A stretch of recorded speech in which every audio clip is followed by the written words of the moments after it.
क्या पढ़ लिख कर गवर्नमेंट जॉब मिलेगी? वर्ष 2020 में 10,000 ऐसे तो कुछ नहीं तो पड़ेगा। नहीं रसोई के लिए गैस के दाम अब क्या आसमान छुएंगे? सिलेंडर की कीमत अब 1103 रुपए। सॉरी आपने सुना ना दादा? क्या गैस का दाम यूं ही बढ़ता रहेगा? एक साल में 16.7 लाख भारतीयों ने वायु प्रदूषण के कारण अपनी जान गंवाई। क्या इस पोल्यूशन से कभी किसी को छुटकारा मिलेगा? देखिए डीएनए मेरे यानी सौरभ के साथ, क्योंकि इस बार जनता का किस्सा जनता का हिस्सा बोलेगा। डीएनए सोमवार से शुक्रवार रात 9 बजे सिर्फ जी न्यूज पर।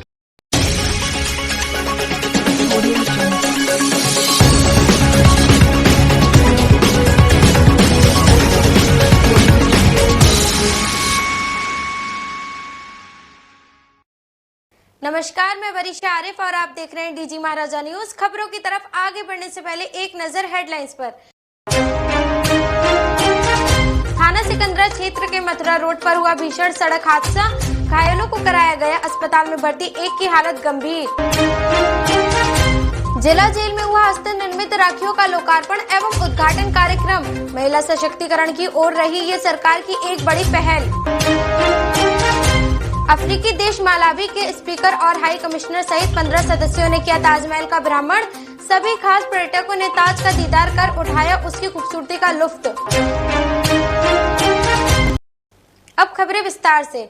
थाना सिकंदरा क्षेत्र के मथुरा रोड पर आत्माराम महिंद्रा शोरूम के सामने मथुरा से आगरा की तरफ आते हुए एक तेज गति ट्रक ने डिवाइडर पर लगी रेलिंग को तोड़कर 2 बाइक सवार और एक कार को अपनी चपेट में ले लिया।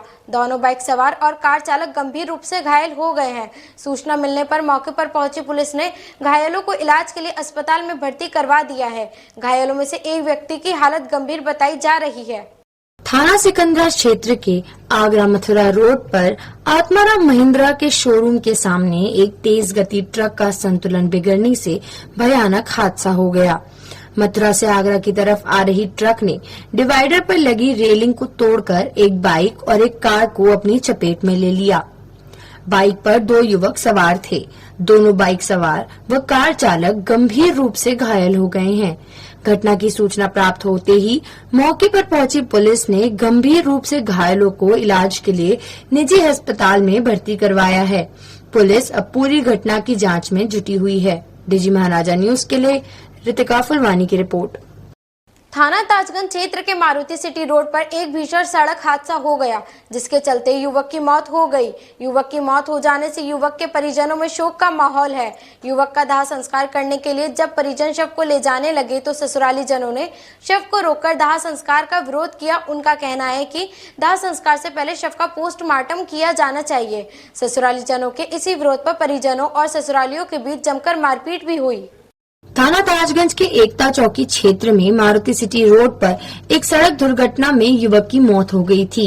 युवक की मौत से परिजनों में शोक का माहौल है। परिजनों द्वारा युवक के शव को दाह संस्कार के लिए ले जाते समय ससुराली जनों द्वारा शव को रोककर दाह संस्कार को रोका गया। दरअसल ससुराली जन चाहते हैं कि दाह संस्कार से पहले शव का पोस्टमार्टम कराया जाए, क्योंकि युवक की मौत एक सड़क दुर्घटना में हुई है, जिसको लेकर परिवारजन विरोध कर रहे हैं। यही कारण है कि ससुरालियों ने रात से शव को रोककर दाह संस्कार के लिए विरोध जारी रखा है। इस कारण युवक के परिवारजनों ने ससुरालियों से दुर्व्यवहार भी किया। दोनों पक्षों में जमकर मारपीट भी हुई, जिसके बाद अब तक शव का दाह संस्कार नहीं किया गया है। डीजी महाराजा न्यूज के लिए ब्यूरो रिपोर्ट। थाना सिकंदरा क्षेत्र के राधा कुंज में रहने वाली गायत्री शर्मा को बेजुबान श्वानों के प्रति प्रेम भाव होना और उन श्वानों का ख्याल रखना भारी पड़ गया। गायत्री शर्मा उन 5 श्वानों को खाना खिलाया करती थीं और साथ ही वो श्वान उनके पालतू जैसे हो गए थे। इसी पर ऐतराज जताते हुए उनके पड़ोसी दंपति और अन्य पड़ोसियों ने मिलकर उनके और उनकी बहू के साथ दुर्व्यवहार व मारपीट की। इतना ही नहीं, उन्होंने उन 5 कुत्तों को भी बेरहमी से मारा, जिसको लेकर गायत्री शर्मा ने थाना सिकंदरा में मुकदमा दर्ज करवाया है। थाना सिकंदरा क्षेत्र के अंतर्गत राधा कुंज में रहने वाले राजकुमार तोमर ने अपनी पत्नी और पड़ोसियों के साथ मिलकर कॉलोनी में रहने वाली 80 वर्षीय वृद्धा के साथ दुर्व्यवहार व मारपीट की। राजकुमार तोमर 20 जुलाई को उनके घर में घुस आए और उनकी बहू व उनके साथ दुर्व्यवहार करने लगे। दुर्व्यवहार का कारण यह था कि गायत्री शर्मा ने 2 साल पहले सर्दी में सड़क के कुछ श्वान के बच्चों को मरने से बचाया था। इसके बाद वह श्वान गायत्री देवी के पालतू श्वानों की तरह रहने लगे थे और गायत्री शर्मा उन श्वानों को खाना भी खिलाया करती थी। इतना ही नहीं, जब श्वान कहीं भी गंदगी कर देते थे तो राजकुमार तोमर वृद्धा गायत्री शर्मा को वह गंदगी साफ करने के लिए बुला लेते थे।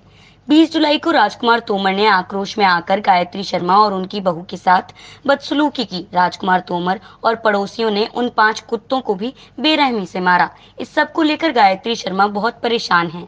पूरे मामले को लेकर गायत्री शर्मा ने थाना सिकंदरा में मुकदमा दर्ज कराया है। घर में घुसकर मारपीट और जान से मारने की धमकी को लेकर पुलिस ने आरोपियों के खिलाफ पशु क्रूरता अधिनियम में मुकदमा दर्ज कर दिया है। 20 तारीख को मेरे घर पर पहले तो राजकुमार तोमर की पत्नी आई थी। वो मेरी बहू काम कर रही थी तो उससे कुछ बुरा बोल के और मार के चली गई। फिर अपने आदमी को लेवा लाई और अपने गली के कुछ आदमी औरतों आदमियों को लेके आ गई। तो आते ही उन्होंने मुझसे बदतमीजी की, मेरा गेट खोला, इसको बहू को मेरी को बुरा बोलने लगे। जब इसने खूब चिल्लाई है कि मेरे मम्मी मम्मी मम्मी, जब मैं वहाँ आई तो वो मुझसे कहने लगा तू भी इधर आ निकल के।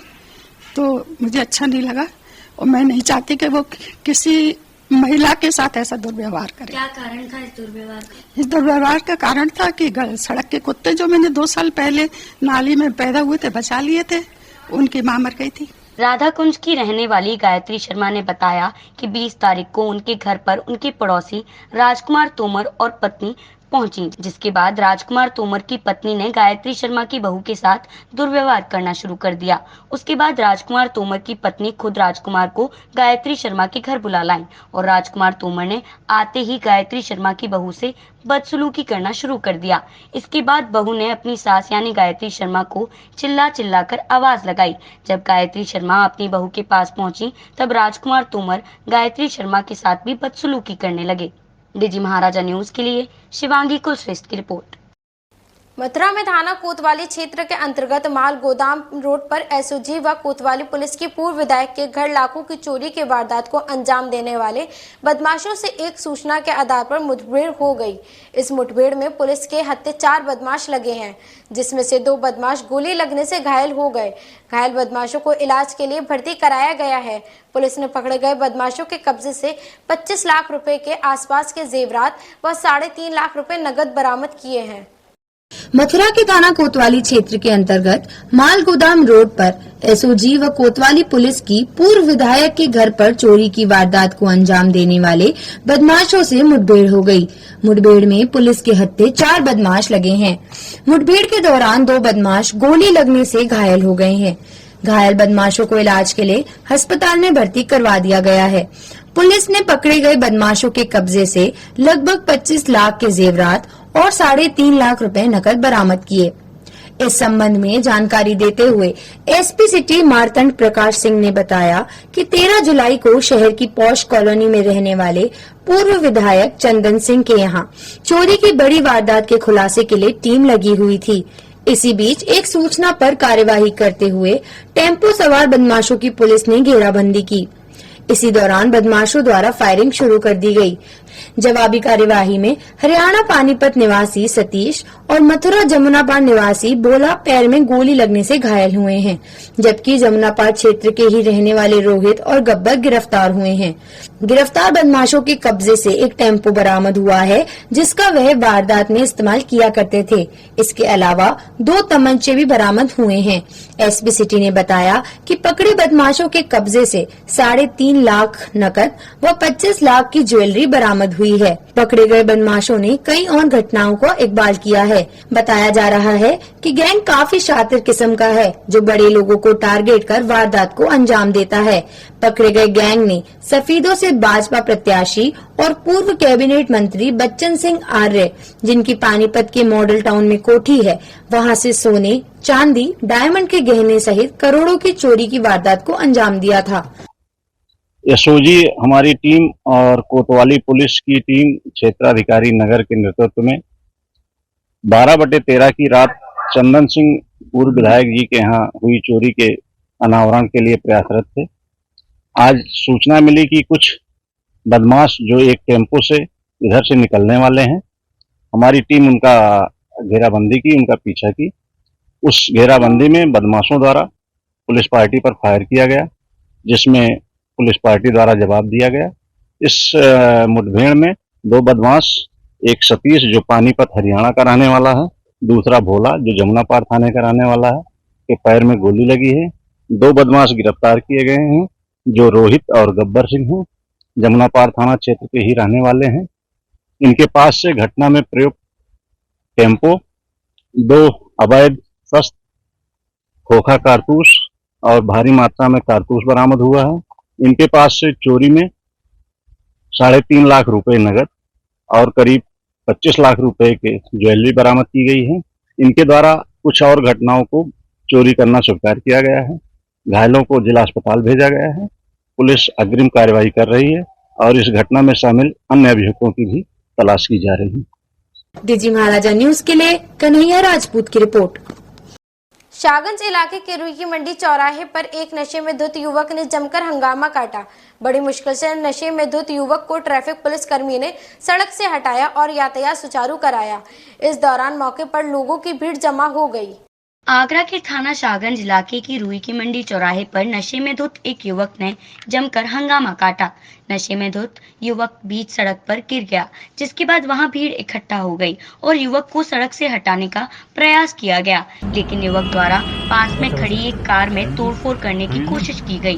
कार मालिक ने उसे एक हाथ से पकड़कर सड़क की दूसरी ओर खींचकर फेंक दिया। कार मालिक सेना की ड्रेस में था और अपनी कार लेकर वहां से चला गया।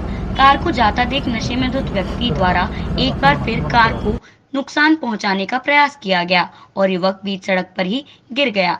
मौके पर मौजूद ट्रैफिक पुलिस कर्मियों द्वारा नशे में धुत युवक को ऑटो में डालकर वहां से ले जाया गया, जिसके बाद रुई की मंडी चौराहा पर यातायात सुचारू रूप से चलाया गया। डीजी महाराजा न्यूज के लिए सैयद शकील की रिपोर्ट। आगरा के जगदीशपुरा थाना अंतर्गत कुछ महीने पहले हुए मकान मालिक और किराएदार के विवाद में जगदीशपुरा थाना पुलिस की नई कारगुजारी सामने आई है। मकान मालिक द्वारा किराएदार का सामान घर से बाहर फेंक दिया गया था और किराएदार की पत्नी और बच्चों के साथ गंभीर मारपीट की गई। मामले की शिकायत करने गए किराएदार की संबंधित चौकी और थाने में शिकायत ही नहीं ली गई और उल्टा पुलिस द्वारा किराएदार पर राजीनामा करने का दबाव बनाया गया। किराएदार द्वारा लगातार 4 महीने पैरवी करने के बाद इस मामले में मुकदमा दर्ज हुआ। इसके बाद अब विवेचक द्वारा नामजद लोगों की गिरफ्तारी नहीं की जा रही है।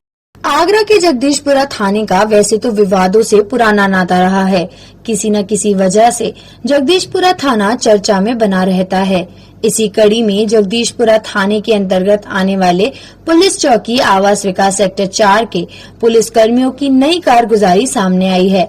विवेचक शक्ति राठी द्वारा दर्ज मुकदमे में नामजद लोगों के खिलाफ कार्यवाही करने के बजाय वादी पर राजीनामा करने का दबाव बनाया जा रहा है।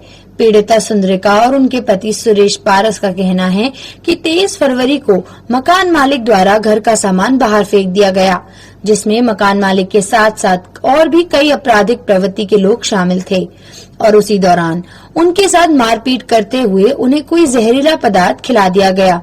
इसी संबंध में तहरीर देने जब वह चौकी पहुंचे तो वहां पर उनकी कोई सुनवाई नहीं हुई, उल्टे उन पर ही राजीनामा करने का दबाव बनाया गया।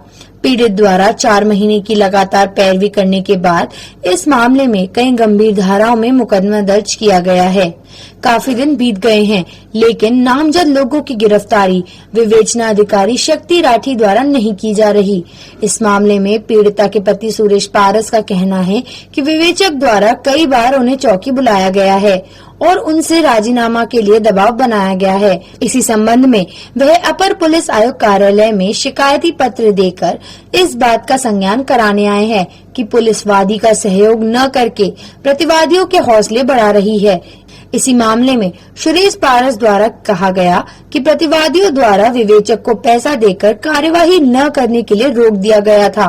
मेरे द्वारा कार्यवाही के बारे में पूछे जाने पर विवेचक यह कहते हैं कि मैं इसमें कार्यवाही नहीं करूंगा। मुचलके पर प्रतिवादियों को छोड़ दूंगा या फिर राजीनामा कर लो, नहीं तो अपने केस में विवेचक बदलवा लीजिए। समस्या ये है कि 25/2 को मेरे साथ घटना हुई थी। मकान मालिक और बीपी शूटर और कुछ बाहर के लोग थे, उन्होंने जबरन जहरीला पदार्थ मुंह में डाल के और जान से मारने की कोशिश की और सारा सामान बाहर फेंक दिया। जब इसी में 4 महीने से चक्कर लगा रही थी, उसके बाद में साहब एडिशनल सीपी साहब से मिली मैं 30/6 को, जब उन्होंने आदेश किया। आदेश के बाद मेरी FIR दर्ज हुई। अब 4 महीने में कोई शिकायत सुनी नहीं गई थी? नहीं, कोई शिकायत नहीं सुनी गई। मैं CP साहब के यहाँ भी गई थी और ACP साहब के यहाँ रोज गई थी, लेकिन मेरी कोई सुनवाई नहीं हुई। 4 महीने बाद दर्ज हुई आपकी? हाँ, मेरी FIR दर्ज हुई 15/7 को। उसके बाद में जो विवेचक हैं वो कोई कार्रवाई करना नहीं चाह रहे हैं और उनका कहना है वो श्री क्या नाम है, शक्ति राठी। कौन सी चौकी का मामला है? सेक्टर 4 चौकी। क्या कह रहे हैं?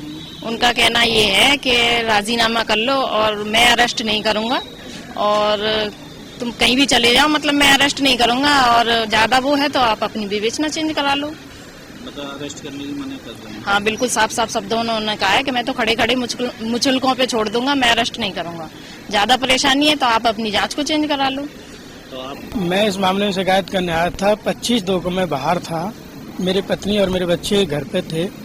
जब ही मकान मालिक और एक शूटर बीपी नाम का वो घर पे आए, जबरन मेरी पत्नी को जहर डाला, मुंह में बाहर निकाल रहे, सामान वामान बाहर भी फेंका और उन्हें काफी घटनाएं करी, चोरी लूटपाट सारी चीजें उसने की, जो कि पड़ोस में लगे CCTV कैमरे में वो फुटेज मेरे पास है।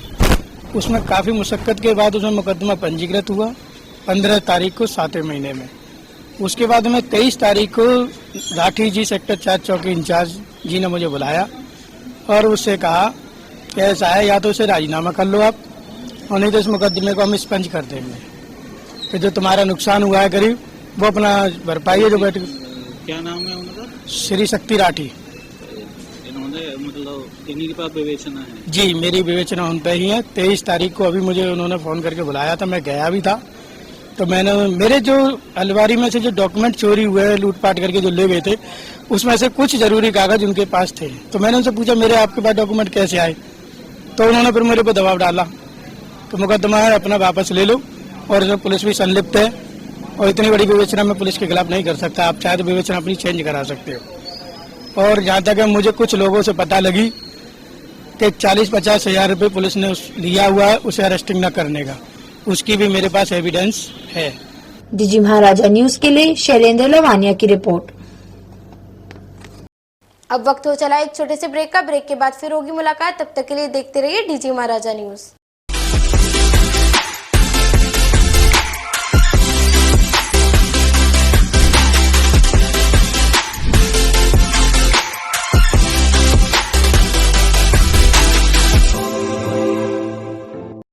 रोजमर्रा के कामकाज में उलझा आम आदमी, कौन सुनेगा उसकी आवाज? कब मिलेगी बिजली, पानी, सीवर और गड्ढेदार सड़कों की समस्या से निजात? मुद्दा होगा आधी आबादी से जुड़ा, चर्चा होगी माँ, बहन और बेटी के हक की। बात राजनीति की हो या शिक्षा की या फिर खेल जगत की, हर खबर पर होगी तीखी नोकझोंक। हर न्यूज पर दे सकेंगे आप अपने व्यूज। खबर आपके शहर, समाचार आपके मोहल्ले के, न्यूज आपके चौराहे की। देखना न भूलिए डीजी महाराजा न्यूज का बेहद खास कार्यक्रम न्यूज एंड व्यूज। ब्रेक के बाद आप सभी का स्वागत है। आइए बढ़ते हैं अगली खबर की ओर। आयुष्मान ट्रस्ट आगरा और जिला जेल प्रशासन की ओर से आगरा की जिला जेल में राखी उद्घाटन का कार्यक्रम किया गया। इन हस्त निर्मित राखियों का कैबिनेट मंत्री बेबी रानी मौर्य ने लोकार्पण और उद्घाटन किया। ये कार्यक्रम जिला जेल की महिलाओं को आत्मनिर्भर बनाने के लिए सरकार की ओर से एक बड़ी पहल है। कार्यक्रम के दौरान कैबिनेट मंत्री बेबी रानी मौर्य सहित जेल अधीक्षक हरि ओम शर्मा मौजूद रहे। आगरा जिला जेल में सरकार की ओर से एक बड़ी पहल की गई, जिसमें महिलाओं के द्वारा हस्त निर्मित राखियों की एक प्रदर्शनी लगाई गई। इस प्रदर्शनी का उद्घाटन कैबिनेट मंत्री बेबी रानी मौर्य ने किया।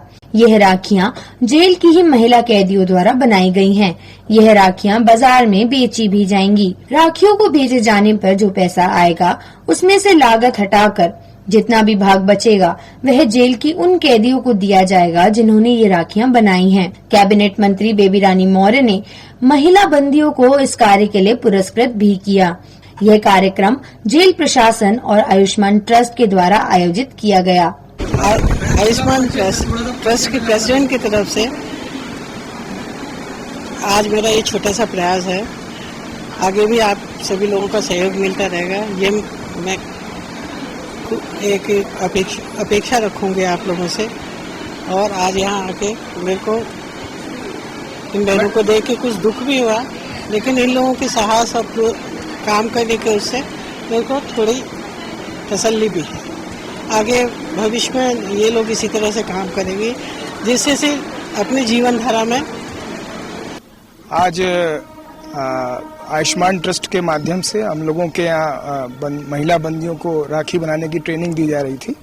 आज माननीय महिला विकास एवं बाल कल्याण एवं पुष्टाहार मंत्री जी उसके उद्घाटन के लिए आई थी। इसके अलावा हमारी महिला बंदियों द्वारा राखी निर्माण के अलावा श्री कृष्ण जी की पोशाक बनाने का भी काम किया जा रहा है। इसके अलावा माननीय मुख्यमंत्री जी की फ्लैगशिप योजना कौशल विकास योजना के अंतर्गत हम लोग सभी बंदियों को, महिला बंदियों के अलावा सभी बंदियों को अनेक तरह की ट्रेनिंग दे रहे हैं, जिसमें महिला बंदियों के लिए स्पेशली सिलाई कढ़ाई की ट्रेनिंग दी जा रही है। साथ ही कंप्यूटर टाइपिंग की भी ट्रेनिंग दी जा रही है। इसके अलावा ब्यूटी पार्लर कोर्स को भी जल्दी ही शुरुआत की जा रही है। तो किस प्रकार की राखियां तैयार की गई? किस प्रकार की राखियां, क्या हर एक तरह की राखियां निर्मित की गई हैं, जिसको हम जेल के बाहर हमने आउटलेट भी स्थापित किया है। तो उनके द्वारा जो भी हस्त निर्मित राखियां निर्मित की जाएंगी, उनको बाहर जन सामान्य में उसकी बिक्री भी होगी और उसमें जो उनकी निर्माण जो मेहनताना रहेगा वो उनको उचित रूप में दिया जाएगा। मुख्यमंत्री जी दोनों कार्य कर रहे हैं। इनको जो यहाँ कैदी हैं, बेचारी दुर्भाग्यवश कैदी हैं, मैं तो यही कहूँगी। मैंने कई बहनों से अभी बात की तो मुझे यही पता चला कि कोई झूठे केस में फंसी हुई है, कोई मर्डर के केस में फंसी हुई है। इस मानसिकता से उबारने के लिए उनको मानसिक रूप से सपोर्ट देने की बहुत ज़रूरत है, मानसिक सबल देने की बहुत ज़रूरत है। उन्हें आर्थिक रूप से अगर हम सशक्त करेंगे तो अंदर की जो हीन भावना है एक तो वो निकलेगी, दूसरा काम में रुचि बढ़ेगी, और काम में रुचि बढ़ेगी तो वो अपने परिवार को जब यहाँ से निकल के जाएंगी तो अपने परिवार को और अच्छा चला पाएंगे। मैं धन्यवाद देना चाहती हूँ प्रधानमंत्री जी का और मुख्यमंत्री जी का, जो नारी सशक्तिकरण के लिए, स्किल डेवलपमेंट के लिए इतने कार्य कर रहे हैं। हम यहाँ बच्चियों को कंप्यूटर ट्रेनिंग भी दे रहे हैं, सिलाई क्रेन चल रहा है। मानसिक रूप से जो अस्वस्थ हैं बहनें हमारी, उन्हें डॉक्टरी सलाह भी मिल रही है, उनका इलाज भी चल रहा है। जो बहनें छोटे बच्चे लेके आई हैं उनके लिए टीचर भी नियुक्त किए हैं, जिससे उनके बच्चे पढ़ लिख सकें। तो सरकार के द्वारा जितने भी कार्य चल रहे हैं बहुत सराहनीय है। उसी में एक और आर्थिक रूप से सशक्त करने के लिए उन्हें राखी और जन्माष्टमी पर ठाकुर जी के वस्त्र बनाने का कार्य भी वो करेंगी या उसको भी आगे बढ़ाएंगी। तो आर्थिक रूप से वो तो सशक्त होंगी, साथ में उनका परिवार भी सशक्त होगा और इनको हम मानसिक रूप से पॉजिटिव वे की तरफ ले जाएंगे, सकारात्मकता की तरफ ले जाएंगे, जिससे आगे कोई ऐसा कृत्य नहीं हो। बाकी तो हमारी बहनें यहाँ अच्छा काम कर रही हैं, कोई डांस करती है, कोई गाने अच्छे गाती है, कोई और अभी मुझे देखो एक पेंटिंग बना के दी है एक बहन ने। तो अनेक कार्य कर रहे हैं और मैं जिलाध्यक्ष को भी धन्यवाद देना चाहती हूँ कि वो इनके लिए लगातार कार्य कर रहे हैं। डीजी महाराजा न्यूज के लिए शिवांगी कुलश्रेष्ठ की रिपोर्ट। यूपी सरकार ने सर्वोच्च न्यायालय से आगरा में एक विनिर्माण केंद्र परियोजना के लिए ताजमहल के पास 4000 से अधिक पेड़ों को काटने की अनुमति मांगी थी। सर्वोच्च न्यायालय ने यूपी सरकार की इस मांग को ठुकरा दिया। शीर्ष न्यायालय ने यूपी सरकार की इस मांग को ठुकराते हुए कहा कि आगरा में उद्योगों की तो कमी नहीं है, लेकिन पेड़ों की बहुत कमी है और प्रतिष्ठित ताजमहल के आसपास के पर्यावरण की रक्षा करना बहुत जरूरी है।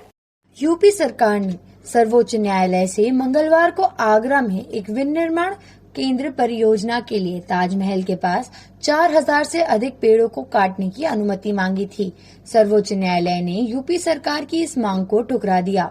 जस्टिस संजय किशन कौल और सुधांशु धुलिया की पीठ ने कहा कि ताजमहल के आसपास के पर्यावरण की रक्षा के लिए यह अदालत आदेश पारित नहीं करती है। हम ताज ट्रेपेजियम जोन TTZ में एक गैर विशिष्ट उद्देश्य के लिए इतने सारे पेड़ों को काटने की अनुमति नहीं दे सकते। पीठ उत्तर प्रदेश राज्य औद्योगिक विकास प्राधिकरण की ओर से दाखिल याचिका पर सुनवाई कर रही थी। यूपी सरकार ने याचिका में आगरा में एकीकृत विनिर्माण क्लस्टर की स्थापना के लिए 4087 पेड़ों को काटने की अनुमति मांगी थी। सर्वोच्च न्यायालय ने यूपी सरकार की इस मांग को स्वीकृत करने से मना कर दिया था। इस विनिर्माण केंद्र को यमुना एक्सप्रेसवे, राष्ट्रीय राजमार्ग NH-19 पर इसकी रणनीतिक स्थिति और टूंडला में समर्पित माल गलियारे के करीब होने के कारण पसंद किया गया था। शीर्ष अदालत ने आदेश दिया कि ताज के आसपास के क्षेत्र में किसी भी पेड़ को काटने के लिए उनकी अनुमति लेना जरूरी होगा। डीजी महाराजा न्यूज के लिए वरीशा आरिफ की रिपोर्ट। हरियाणा में हुई हिंसा के विरोध में आगरा में हिंदूवादियों ने जोरदार प्रदर्शन कर हनुमान चालीसा का पाठ किया। विश्व हिंदू परिषद के सैकड़ों कार्यकर्ताओं ने जिला मुख्यालय पहुंच मुख्यालय परिसर को जय श्री राम के नारों की गूंज से भर दिया। प्रदर्शन करते कार्यकर्ताओं को रोकने के लिए मुख्यालय पर भारी फोर्स तैनात की गई। हरियाणा के नूंह में हुई हिंसा के विरोध में आगरा में हिंदूवादियों ने जोरदार प्रदर्शन किया। विश्व हिंदू परिषद के सैकड़ों कार्यकर्ताओं की भीड़ जिला मुख्यालय पहुंची। जिला मुख्यालय पर प्रदर्शन के दौरान सभी कार्यकर्ताओं ने हनुमान चालीसा का पाठ भी किया। विश्व हिंदू परिषद के सैकड़ों कार्यकर्ताओं की भीड़ को काबू में करने के लिए मुख्यालय पर भारी फोर्स तैनात की गई। सभी कार्यकर्ताओं ने जिला मुख्यालय परिसर को जय श्री राम की नारों की गूंज से भर दिया। नूह हरियाणा के अंदर जिस तरह से अभी 2 दिन पूर्व जिहादियों ने पूजा अर्चना और जुलूस लेकर के चल रहे हिंदू समाज के ऊपर हमला किया और उसमें निर्दोष हिंदुओं की हत्या की और खुलेआम हथियारों का प्रदर्शन करते हुए सैकड़ों राउंड फायरिंग की, उसको लेकर के पूरे देश में आक्रोश है। आज विश्व हिंदू परिषद बजरंग दल द्वारा पूरे देश में धरना प्रदर्शन किया जा रहा है। इस प्रदर्शन के माध्यम से हम सरकार को चेतावनी दे रहे हैं, वहाँ की प्रदेश सरकार और केंद्र सरकार को, कि हिंदुओं का उत्पीड़न सहन नहीं किया जाएगा।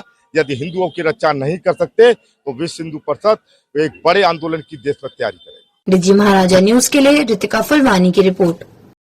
थाना ट्रांस यमुना क्षेत्र के एक पायल व्यापारी विनोद कुमार गुप्ता की पैसे मांगने पर हत्या कर दी गई थी, जिसके बाद पुलिस ने पूरी घटना का सफल अनावरण करते हुए हत्या आरोपियों को गिरफ्तार कर जेल भेज दिया था। इसी मामले में मृतक व्यापारी विनोद गुप्ता के घर विधायक धर्मपाल सिंह सांत्वना देने पहुंचे। व्यापारी की मौत पर दुख जताते हुए उन्होंने परिवारजनों को आश्वासन दिया कि जांच में पाए गए दोषी पुलिस कर्मियों के खिलाफ सख्त से सख्त कार्रवाई की जाएगी। थाना ट्रांस यमुना क्षेत्र के पायल व्यापारी विनोद कुमार गुप्ता की हत्या पैसे मांगने पर कर दी गई थी, जिसके बाद शव को यमुना नदी में फेंक दिया गया था। पुलिस ने पूरी घटना का सफल अनावरण करते हुए हत्यारे टेम्पो चालक सहित 3 लोगों को गिरफ्तार कर जेल भेज दिया है। विनोद की मौत से परिजनों में शोक का माहौल है। बुधवार दोपहर क्षेत्रीय विधायक धर्मपाल सिंह मृतक व्यापारी विनोद गुप्ता के घर पहुंचे। विधायक जी ने पहुंचकर परिजनों को सांत्वना देते हुए घटना पर दुख जताया। विधायक धर्मपाल सिंह मृतक के वृद्ध पिता को रोता देख भावुक हो गए। परिजनों ने रो रो कर क्षेत्रीय विधायक को पूरी घटना बताई, जिस पर उन्होंने परिजनों को आश्वासन दिया कि जांच में दोषी पाए जाने वाले पुलिस कर्मियों के खिलाफ सख्त से सख्त कार्यवाही कराई जाएगी।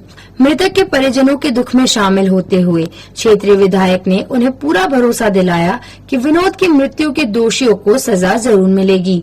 उनके रूप से उनकी जांच हुई और दोषी होगा उस पर सख्त कार्रवाई की। क्या कोई आर्थिक सहायता भी मदद करवाई जाएगी? वो उसके अलग नियम होते हैं। जब कोई FIR लिखी जाती है तो उसमें आर्थिक सहायता नहीं मिलती है। जो नियम होंगे अलग केस है। पहले तो जो दोषी है उन पर कार्रवाई होगी। अगर किसी पुलिस वाले ने पुलिस के अधिकारी ने लापरवाही की है तो निश्चित रूप से उस पर कार्रवाई। डीजी महाराजा न्यूज के लिए रितिका फुलवानी की रिपोर्ट। अब वक्त हो चला एक और छोटी सी ब्रेक का। ब्रेक के बाद फिर होगी मुलाकात। तब तक के लिए देखते रहिए डीजी महाराजा न्यूज।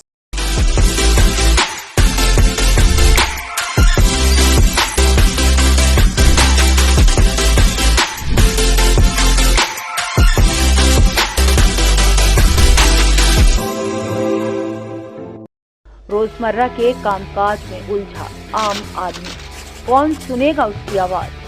कब मिलेगी बिजली, पानी, सीवर और गड्ढेदार सड़कों की समस्या से निजात?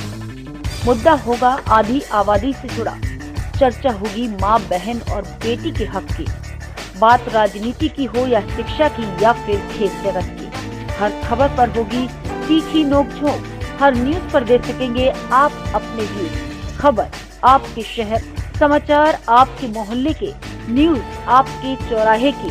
देखना न भूलिए डीजी महाजन न्यूज का बेहद खास कार्यक्रम न्यूज एंड व्यूज।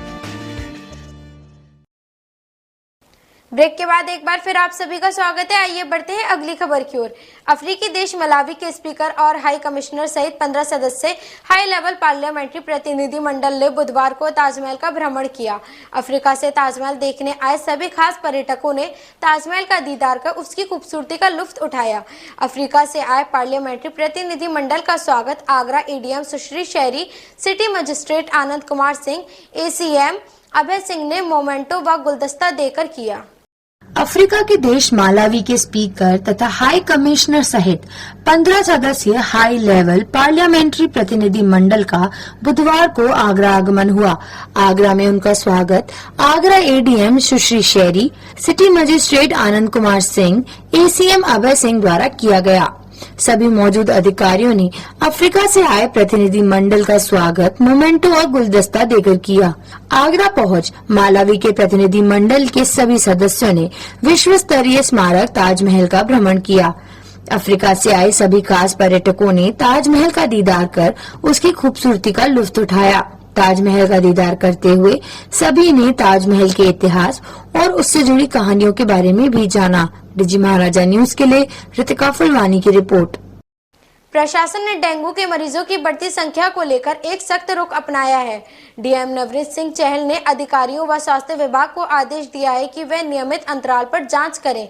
जिस घर, कार्यालय, फैक्ट्री, दुकान या जहां पानी भरा मिले जिसमें मच्छर का लार्वा हो, उसके खिलाफ तत्काल कार्यवाही की जाएगी। प्रशासन ने डेंगू के मरीजों की बढ़ती संख्या को लेकर एक सख्त रुख अपनाया है। जिलाधिकारी ने कहा कि स्वास्थ्य विभाग की टीम कॉलोनियों, मोहल्लों और बाजारों में जाकर जांच करेगी। डीएम नवनीत सिंह चहल ने भी ये आदेश दिया कि ग्राम प्रधानों को भी इसकी जिम्मेदारी दी जाएगी। कार्यालय, फैक्ट्री, दुकान या जहां पानी भरा मिले जिसमें मच्छर का लार्वा हो, उसके खिलाफ तत्काल कार्यवाही की जाए। डीजी महाराजा न्यूज के लिए वरीशा आरिफ की रिपोर्ट।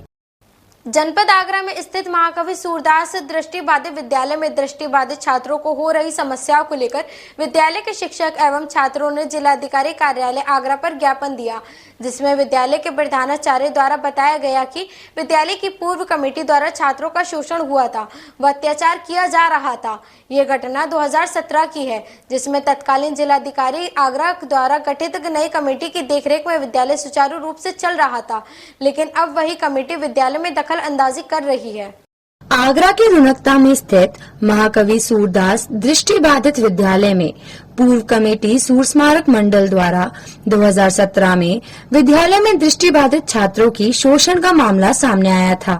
15 दिनों तक दृष्टिबाधित छात्रों को कमेटी द्वारा भोजन नहीं दिया गया और रसोई और स्टोर पर कमेटी द्वारा ताला लगा दिया गया था, जिसकी सूचना विद्यालय के प्रधानाचार्य द्वारा तत्कालीन जिलाधिकारी गौरव दयाल को दी गई थी।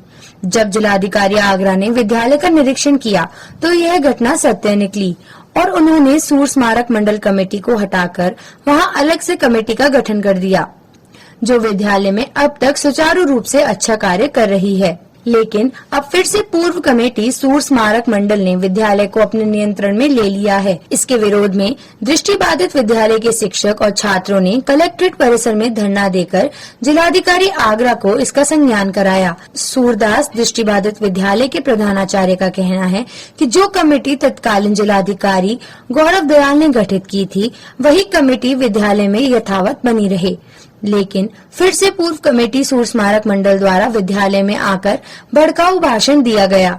हम नहीं चाहते हैं कि ये कमेटी दोबारा से विद्यालय का माहौल खराब करे, जिससे विद्यालय के छात्रों और शिक्षकों को पहले जैसी समस्याओं का सामना करना पड़े। हमारी समस्याओं को देखते हुए सूर स्मारक मंडल कमेटी को विद्यालय में आने से रोका जाए।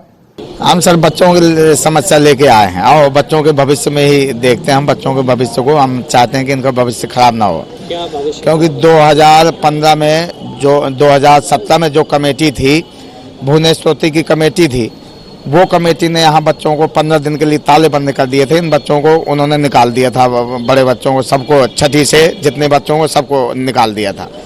उस समय हम जिलाधिकारी के यहाँ आए थे, गौरव दयाल जी थे, उन्होंने उस कमेटी को बर्खास्त कर दिया था और रिसीवर बैठाल दिए थे। अभी तक वो रिसीवर चलाते रहे। अब इसके बाद वही कमेटी कल फिर पहुंची सूरकुटी विद्यालय के अंदर, और विद्यालय के अंदर जब पहुंची तो वहां पे जबरदस्ती उन्होंने चार्ज लिया, रिसीवरों से लिया और हमसे भी मांग रही, लिखा पूरे रजिस्टर वजिस्टर देखे और हमसे चाबी मांगी। ये कहा कि चाबी दीजिए आप स्टोर की, सबकी चाबी, वो क्योंकि पहले चाबी लेके भाग गए थे, बच्चे भूखे रहे, फिर से वो चाबी ले जाने की तैयारी में थे। हमने चाबी नहीं दी है और कल धमकी दे गए हैं कि हम पुलिस लेके आएंगे, आप लोगों को चाबी देनी पड़ेगी, आप लोगों को जाना पड़ेगा यहाँ से। ये हम ये चाहते हैं कि ये कमेटी नहीं आनी चाहिए किसी हालत में। ये जो 2017 में बर्खास्त की गई है, ये कमेटी तो वापस आनी ही नहीं चाहिए। कमेटी क्यों नहीं आने देना चाह रहे हैं? ऐसा क्या उन्होंने किया था जिसकी वजह से आप तो बच्चे नहीं, हमने बताया ना कि इन बच्चों के उत्पीड़न जो उन्होंने किया था, 15 दिन तक के लिए ताले बंद कर दिए थे पूरे स्कूल में, खाने में, किचन में, सब में। डीजी महाराजा न्यूज के लिए शैलेंद्र लोमानिया की रिपोर्ट। शिक्षा के क्षेत्र में अपने अमूल्य योगदान के लिए महत्वपूर्ण स्थान रखने वाले महाविद्यालय आगरा कॉलेज आगरा में डॉक्टर भीमराव अंबेडकर विश्वविद्यालय आगरा के नवीन शैक्षिक सत्र 2023 से 2024 के लिए स्नातक स्तर के विभिन्न कोर्सों में एडमिशन चल रहे हैं, जिसमें महाविद्यालय द्वारा 4 व 5 अगस्त 2023 को साक्षात्कार की तिथि घोषित की गई है। आगरा कॉलेज आगरा में विभिन्न कोर्सों में एडमिशन लेने वाले छात्रों के लिए ये स्वर्णिम अवसर है। इसके अलावा आगरा कॉलेज में इस सत्र में एमकॉम की कक्षाएं भी शुरू की गई हैं, जिसमें इच्छुक अभ्यर्थी आवेदन कर सकते हैं। शिक्षा के क्षेत्र में उत्कृष्ट स्थान रखने वाले महाविद्यालयों में आगरा कॉलेज आगरा का एक विशिष्ट स्थान है। डॉक्टर भीमराव अंबेडकर विश्वविद्यालय आगरा के नवीन सत्र 2023-24 में विभिन्न कोर्स जैसे BA, BCA, BSc bio, BCom, BSc math, BBA आदि पाठ्यक्रमों में एडमिशन लेने के लिए आगरा कॉलेज ने साक्षात्कार के लिए तिथियां घोषित कर दी हैं। इच्छुक अभ्यर्थी 4 व 5 अगस्त 2023 तक विद्यालय में अपने जरूरी प्रपत्र के साथ निर्धारित समय पर उपस्थित होकर प्रवेश प्रक्रिया में भाग ले सकते हैं। इसके अलावा आगरा कॉलेज में एमकॉम की कक्षाएं भी इसी सत्र से शुरू होंगी। इसके अलावा कॉलेज में बीएससी बायोटेक्नोलॉजी में भी प्रवेश प्रारंभ हुए हैं। इस कोर्स में प्रवेश लेने वाले छात्र छात्राएं किसी भी कार्य दिवस में बायोटेक्नोलॉजी विभाग में संपर्क कर सकते हैं। आगरा कॉलेज आगरा ने विभिन्न कोर्स में एडमिशन लेने वाले छात्र छात्राओं की कट ऑफ मेरिट लिस्ट जारी कर दी है। आवेदन करने वाले छात्रों को कॉलेज की तरफ से साक्षात्कार के लिए एसएमएस द्वारा जानकारी दी गई है। साक्षात्कार में भाग लेने वाले अभ्यर्थियों को अपने मूल प्रपत्रों के साथ निर्धारित तिथि और समय पर उपस्थित होकर साक्षात्कार प्रक्रिया में भाग लेना होगा। को ये बताते हुए मुझे बड़ा हर्ष हो रहा है कि आगरा कॉलेज सत्र 2023-24 के लिए बीए, बीएससी, बीकॉम, बीबीए और बीसीए इन कोर्सेज के लिए एडमिशन करने चल रहा है। 4 और 5 तारीख की तिथियां निर्धारित हैं हमारे पास इन 5 कोर्सेज में एडमिशन के लिए। कोई नया कोर्स स्टार्ट हुआ है आगरा कॉलेज? जी बिल्कुल सौभाग्य का विषय है कि इस बार हम लोग कॉमर्स में भी पोस्ट ग्रेजुएट कोर्स लेके आए हैं और इस बार एमकॉम की भी क्लासेस के लिए हम एडमिशन ले रहे हैं और आवेदन भी आने शुरू हो गए हैं। लगभग कितने आवेदन अभी तक आ चुके हैं? अभी चूँकि बीकॉम की परीक्षाएं चल रही हैं 3rd ईयर की एनुअल मोड की, इसलिए ज़्यादा तो नहीं आए हैं, लेकिन लगभग 100 के आसपास आवेदन अभी मुझे संज्ञानित हुए थे कि इतने आवेदन एमकॉम में आ रहे हैं। एडमिशन को लेके आप क्या संदेश देना चाह रहे हैं छात्रों को? मैं उन नवागंतुक छात्रों का स्वागत करने के लिए अपने महाविद्यालय परिवार के साथ तैयार हूँ, जो अपने भविष्य को उच्चतर बनाने के लिए यहाँ आना चाहते हैं। हमारी अपेक्षा है अपनी आगामी पीढ़ी से कि वो अच्छे अध्ययन के साथ, उच्च गुणवत्ता के साथ अपने भविष्य को संवारे हमारे साथ, हमारे श्रेष्ठ आचार्यों के साथ पूरे कॉलेज का 200 वर्षों का गौरवशाली इतिहास है। उस इतिहास को अपने स्मृति पटल पर रखते हुए वो यहाँ से और अधिक उच्चतर शिक्षा लेकर के पूरे विश्व में हमारा नाम करें, ये हमारी अपने आगामी छात्रों से अपेक्षा है। सर, एडमिशन को लेके एक मेरिट लिस्ट जो है की जाती है, जारी की जाती है? जी, हाँ, एडमिशन को लेकर के प्रथम मेरिट लिस्ट कट ऑफ जारी कर दी गई है। और मैं आपको बता दूं कि बीए के लिए ओपन कैटेगरी में 68.60 कट ऑफ आई है, ईडब्ल्यूएस कैटेगरी में 50, ओबीसी में 60 और एससी में 60, साथ ही एसटी कैटेगरी में 53 कट ऑफ आई हुई है। बीएससी में मैथ में 68.4, ईडब्ल्यूएस 66 और ओबीसी 44.6, एससी 44.4 मैथ कैटेगरी में बीएससी के लिए है। बीएससी बायो की cut off 69.6 general category, 60.56 EWS, OBC 56.8 और एससी 56.6। बीकॉम के लिए 81.6 ओपन कैटेगरी की कट ऑफ आई हुई है, ईडब्ल्यूएस कैटेगरी में 75, ओबीसी 69.4 तथा एससी 63 कट ऑफ है। बीबीए के लिए ओपन कैटेगरी 85.6। डीजी महाराजा न्यूज के लिए शैलेंद्र लवानिया की रिपोर्ट। फिलहाल इस बुलेटिन में इतना ही। आपसे जल्द होगी मुलाकात अगले बुलेटिन में। तब तक के लिए देखते रहिए डीजी महाराजा न्यूज। नमस्कार।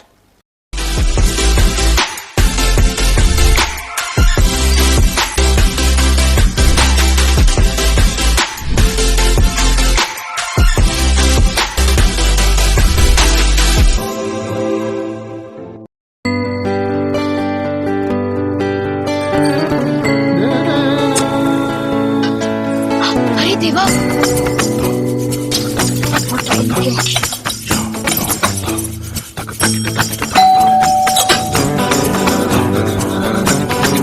रसोई के लिए इस गैस के दाम अब क्या आसमान छूएंगे? की कीमत अब 1103 रुपए। सॉरी हाँ, आपने सुना ना दादा? वही तो, क्या गैस का दाम यूं ही बढ़ता रहेगा?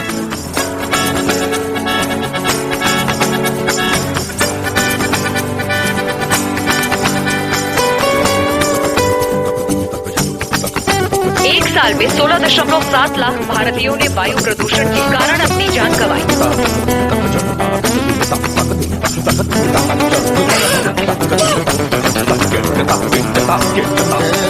क्या इस पोल्यूशन से कभी किसी को छुटकारा मिलेगा?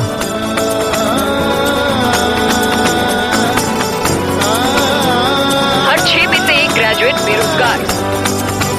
क्या पढ़ लिख कर गवर्नमेंट जॉब मिलेगी? वर्ष 2020 में 10,000। इसलिए तो कुछ नहीं तो पड़ेगा।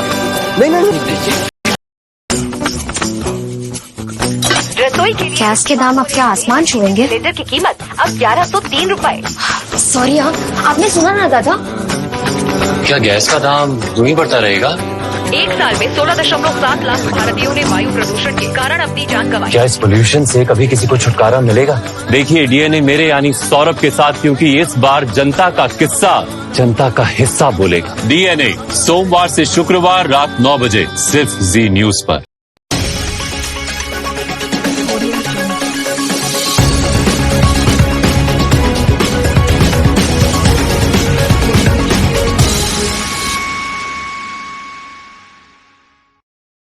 नमस्कार, मैं वरिशा आरिफ और आप देख रहे हैं डीजी महाराजा न्यूज। खबरों की तरफ आगे बढ़ने से पहले एक नजर हेडलाइंस पर। थाना सिकंदरा क्षेत्र के मथुरा रोड पर हुआ भीषण सड़क हादसा, घायलों को कराया गया अस्पताल में भर्ती, एक की हालत गंभीर। जिला जेल में हुआ हस्त निर्मित राखियों का लोकार्पण एवं उद्घाटन कार्यक्रम, महिला सशक्तिकरण की ओर रही ये सरकार की एक बड़ी पहल। अफ्रीकी देश मालावी के स्पीकर और हाई कमिश्नर सहित 15 सदस्यों ने किया ताजमहल का भ्रमण, सभी खास पर्यटकों ने ताज का दीदार कर उठाया उसकी खूबसूरती का लुत्फ। अब खबरें विस्तार से। थाना सिकंदरा क्षेत्र के मथुरा रोड पर आत्माराम महिंद्रा शोरूम के सामने मथुरा से आगरा की तरफ आते हुए एक तेज गति ट्रक ने डिवाइडर पर लगी रेलिंग को तोड़कर 2 बाइक सवार और एक कार को अपनी चपेट में ले लिया। दोनों बाइक सवार और कार चालक गंभीर रूप से घायल हो गए हैं। सूचना मिलने पर मौके पर पहुंची पुलिस ने घायलों को इलाज के लिए अस्पताल में भर्ती करवा दिया है। घायलों में से एक व्यक्ति की हालत गंभीर बताई जा रही है। थाना सिकंदरा क्षेत्र के आगरा मथुरा रोड पर आत्माराम महिंद्रा के शोरूम के सामने एक तेज गति ट्रक का संतुलन बिगड़ने से भयानक हादसा हो गया। मथुरा से आगरा की तरफ आ रही ट्रक ने डिवाइडर पर लगी रेलिंग को तोड़कर एक बाइक और एक कार को अपनी चपेट में ले लिया। बाइक पर 2 युवक सवार थे। दोनों बाइक सवार व कार चालक गंभीर रूप से घायल हो गए हैं। घटना की सूचना प्राप्त होते ही मौके पर पहुंची पुलिस ने गंभीर रूप से घायलों को इलाज के लिए निजी अस्पताल में भर्ती करवाया है। पुलिस अब पूरी घटना की जांच में जुटी हुई है। डिजी महाराजा न्यूज के लिए रितिका फुलवानी की रिपोर्ट। थाना ताजगंज क्षेत्र के मारुति सिटी रोड पर एक भीषण सड़क हादसा हो गया, जिसके चलते युवक की मौत हो गई। युवक की मौत हो जाने से युवक के परिजनों में शोक का माहौल है। युवक का दाह संस्कार करने के लिए जब परिजन शव को ले जाने लगे तो ससुराली जनों ने शव को रोककर दाह संस्कार का विरोध किया। उनका कहना है कि दाह संस्कार से पहले शव का पोस्टमार्टम किया जाना चाहिए। ससुराली जनों के इसी विरोध पर परिजनों और ससुरालियों के बीच जमकर मारपीट भी हुई। थाना ताजगंज के एकता चौकी क्षेत्र में मारुति सिटी रोड पर एक सड़क दुर्घटना में युवक की मौत हो गई थी। युवक की मौत से परिजनों में शोक का माहौल है। परिजनों द्वारा युवक के शव को दाह संस्कार के लिए ले जाते समय ससुराली जनों द्वारा शव को रोककर दाह संस्कार को रोका गया। दरअसल ससुराली जन चाहते हैं कि दाह संस्कार से पहले शव का पोस्टमार्टम कराया जाए, क्योंकि युवक की मौत एक सड़क दुर्घटना में हुई है, जिसको लेकर परिवारजन विरोध कर रहे हैं। यही कारण है कि ससुरालियों ने रात से शव को रोककर दाह संस्कार के लिए विरोध जारी रखा है। इस कारण युवक के परिवारजनों ने ससुरालियों से दुर्व्यवहार भी किया। दोनों पक्षों में जमकर मारपीट भी हुई, जिसके बाद अब तक शव का दाह संस्कार नहीं किया गया है। डिजी महाराजा न्यूज के लिए ब्यूरो रिपोर्ट। थाना सिकंदरा क्षेत्र के राधा कुंज में रहने वाली गायत्री शर्मा को बेजुबान श्वानों के प्रति प्रेम भाव होना और उन श्वानों का ख्याल रखना भारी पड़ गया। गायत्री शर्मा उन 5 श्वानों को खाना खिलाया करती थीं और साथ ही वो श्वान उनके पालतू जैसे हो गए थे। इसी पर ऐतराज जताते हुए उनके पड़ोसी दंपति और अन्य पड़ोसियों ने मिलकर उनके और उनकी बहू के साथ दुर्व्यवहार व मारपीट की। इतना ही नहीं, उन्होंने उन 5 कुत्तों को भी बेरहमी से मारा, जिसको लेकर गायत्री शर्मा ने थाना सिकंदरा में मुकदमा दर्ज करवाया है। थाना सिकंदरा क्षेत्र के अंतर्गत राधा कुंज में रहने वाली राजकुमार तोमर ने अपनी पत्नी और पड़ोसियों के साथ मिलकर कॉलोनी में रहने वाली 80 वर्षीय वृद्धा के साथ दुर्व्यवहार व मारपीट की। राजकुमार तोमर 20 जुलाई को उनके घर में घुस आए और उनकी बहू व उनके साथ दुर्व्यवहार करने लगे। दुर्व्यवहार का कारण यह था कि गायत्री शर्मा ने 2 साल पहले सर्दी में सड़क के कुछ श्वान के बच्चों को मरने से बचाया था। इसके बाद वह श्वान गायत्री देवी के पालतू श्वानों की तरह रहने लगे थे और गायत्री शर्मा उन श्वानों को खाना भी खिलाया करती थी। इतना ही नहीं, जब श्वान कहीं भी गंदगी कर देते थे तो राजकुमार तोमर वृद्धा गायत्री शर्मा को वह गंदगी साफ करने के लिए बुला लेते थे।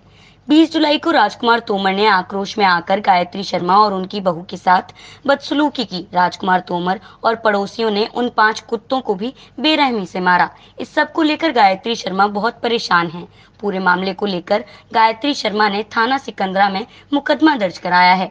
घर में घुसकर मारपीट और जान से मारने की धमकी को लेकर पुलिस ने आरोपियों के खिलाफ पशु क्रूरता अधिनियम में मुकदमा दर्ज कर दिया है। 20 तारीख को मेरे घर पर पहले तो राजकुमार तोमर की पत्नी आई थी। वो मेरी बहू काम कर रही थी तो उससे कुछ बुरा बोल के और मार के चली गई। फिर अपने आदमी को लेवा लाई और अपने गली के कुछ आदमी औरतों आदमियों को लेके आ गई। तो आते ही उन्होंने मुझसे बदतमीजी की, मेरा गेट खोला, इसको बहू को मतलब मेरी को बुरा बोलने लगे। जब इसने मतलब खूब चिल्लाई है कि मेरे मम्मी मम्मी मम्मी, जब मैं वहाँ आई तो वो मुझसे कहने लगा तू भी इधर आ निकल के। तो मुझे अच्छा नहीं लगा और मैं नहीं चाहती कि वो किसी महिला के साथ ऐसा दुर्व्यवहार करे। क्या कारण था इस दुर्व्यवहार का? इस दुर्व्यवहार का कारण था कि सड़क के कुत्ते जो मैंने 2 साल पहले नाली में पैदा हुए थे, बचा लिए थे, उनकी मां मर गई थी। राधाकुंज की रहने वाली गायत्री शर्मा ने बताया कि 20 तारीख को उनके घर पर उनके पड़ोसी राजकुमार तोमर और पत्नी पहुंची, जिसके बाद राजकुमार तोमर की पत्नी ने गायत्री शर्मा की बहू के साथ दुर्व्यवहार करना शुरू कर दिया। उसके बाद राजकुमार तोमर की पत्नी खुद राजकुमार को गायत्री शर्मा के घर बुला लाई और राजकुमार तोमर ने आते ही गायत्री शर्मा की बहू से बदसलूकी करना शुरू कर दिया। इसके बाद बहू ने अपनी सास यानी गायत्री शर्मा को चिल्ला कर आवाज लगाई। जब गायत्री शर्मा अपनी बहू के पास पहुंची तब राजकुमार तोमर गायत्री शर्मा के साथ भी बदसलूकी करने लगे। डीजी महाराजा न्यूज के लिए शिवांगी कुलश्रेष्ठ की रिपोर्ट। मथुरा में थाना कोतवाली क्षेत्र के अंतर्गत माल गोदाम रोड पर एसओजी व कोतवाली पुलिस की पूर्व विधायक के घर लाखों की चोरी के वारदात को अंजाम देने वाले बदमाशों से एक सूचना के आधार पर मुठभेड़ हो गई। इस मुठभेड़ में पुलिस के हत्थे 4 बदमाश लगे हैं, जिसमें से 2 बदमाश गोली लगने से घायल हो गए। घायल बदमाशों को इलाज के लिए भर्ती कराया गया है। पुलिस ने पकड़े गए बदमाशों के कब्जे से 25 लाख रुपए के आसपास के जेवरात व 3.5 लाख रुपए नकद बरामद किए हैं। मथुरा के थाना कोतवाली क्षेत्र के अंतर्गत माल गोदाम रोड पर एसओजी व कोतवाली पुलिस की पूर्व विधायक के घर पर चोरी की वारदात को अंजाम देने वाले बदमाशों से मुठभेड़ हो गई। मुठभेड़ में पुलिस के हत्थे 4 बदमाश लगे हैं। मुठभेड़ के दौरान 2 बदमाश गोली लगने से घायल हो गए हैं।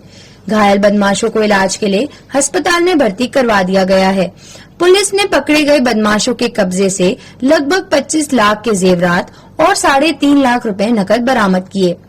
इस संबंध में जानकारी देते हुए एसपी सिटी मार्तंड प्रकाश सिंह ने बताया कि 13 जुलाई को शहर की पॉश कॉलोनी में रहने वाले पूर्व विधायक चंदन सिंह के यहां चोरी की बड़ी वारदात के खुलासे के लिए टीम लगी हुई थी। इसी बीच एक सूचना पर कार्यवाही करते हुए टेम्पो सवार बदमाशों की पुलिस ने घेराबंदी की। इसी दौरान बदमाशों द्वारा फायरिंग शुरू कर दी गई। जवाबी कार्यवाही में हरियाणा पानीपत निवासी सतीश और मथुरा जमुनापार निवासी बोला पैर में गोली लगने से घायल हुए हैं, जबकि जमुनापार क्षेत्र के ही रहने वाले रोहित और गब्बर गिरफ्तार हुए हैं। गिरफ्तार बदमाशों के कब्जे से एक टेम्पो बरामद हुआ है, जिसका वह वारदात में इस्तेमाल किया करते थे। इसके अलावा 2 तमंचे भी बरामद हुए हैं। एसपी सिटी ने बताया कि पकड़े बदमाशों के कब्जे से 3.5 लाख नकद व 25 लाख की ज्वेलरी बरामद हुई है। पकड़े गए बदमाशों ने कई और घटनाओं को इकबाल किया है। बताया जा रहा है कि गैंग काफी शातिर किस्म का है, जो बड़े लोगों को टारगेट कर वारदात को अंजाम देता है। पकड़े गए गैंग ने सफीदों से भाजपा प्रत्याशी और पूर्व कैबिनेट मंत्री बच्चन सिंह आर्य, जिनकी पानीपत के मॉडल टाउन में कोठी है, वहां से सोने, चांदी, डायमंड के गहने सहित करोड़ों की चोरी की वारदात को अंजाम दिया था। एसओजी हमारी टीम और कोतवाली पुलिस की टीम क्षेत्राधिकारी नगर के नेतृत्व में 12/13 की रात चंदन सिंह पूर्व विधायक जी के यहाँ हुई चोरी के अनावरण के लिए प्रयासरत थे। आज सूचना मिली कि कुछ बदमाश जो एक टेम्पो से इधर से निकलने वाले हैं, हमारी टीम उनका घेराबंदी की, उनका पीछा की। उस घेराबंदी में बदमाशों द्वारा पुलिस पार्टी पर फायर किया गया, जिसमें पुलिस पार्टी द्वारा जवाब दिया गया।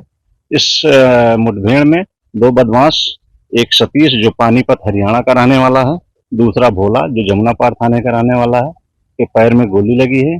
2 बदमाश गिरफ्तार किए गए हैं, जो रोहित और गब्बर सिंह हैं, जमुनापार थाना क्षेत्र के ही रहने वाले हैं।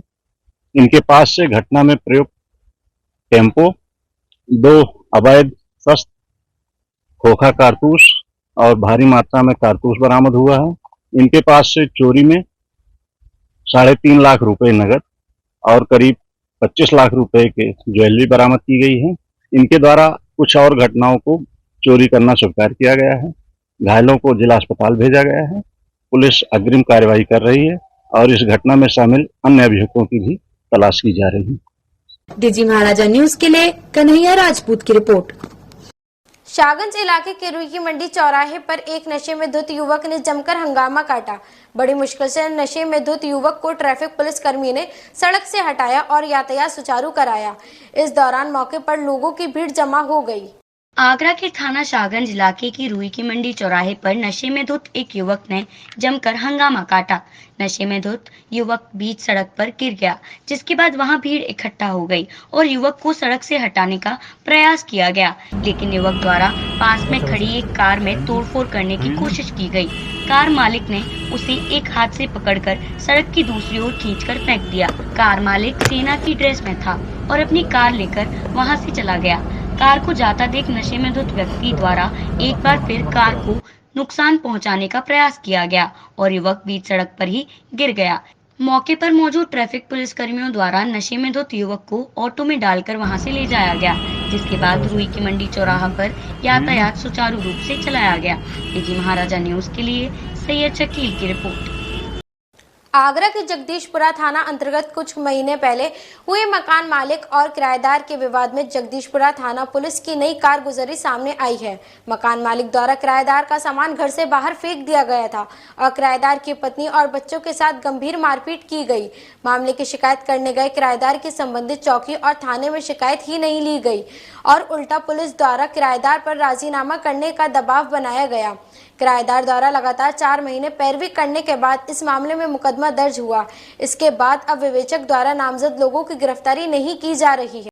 आगरा के जगदीशपुरा थाने का वैसे तो विवादों से पुराना नाता रहा है। किसी न किसी वजह से जगदीशपुरा थाना चर्चा में बना रहता है। इसी कड़ी में जगदीशपुरा थाने के अंतर्गत आने वाले पुलिस चौकी आवास विकास सेक्टर 4 के पुलिस कर्मियों की नई कारगुजारी सामने आई है। विवेचक शक्ति राठी द्वारा दर्ज मुकदमे में नामजद लोगों के खिलाफ कार्यवाही करने के बजाय वादी पर राजीनामा करने का दबाव बनाया जा रहा है।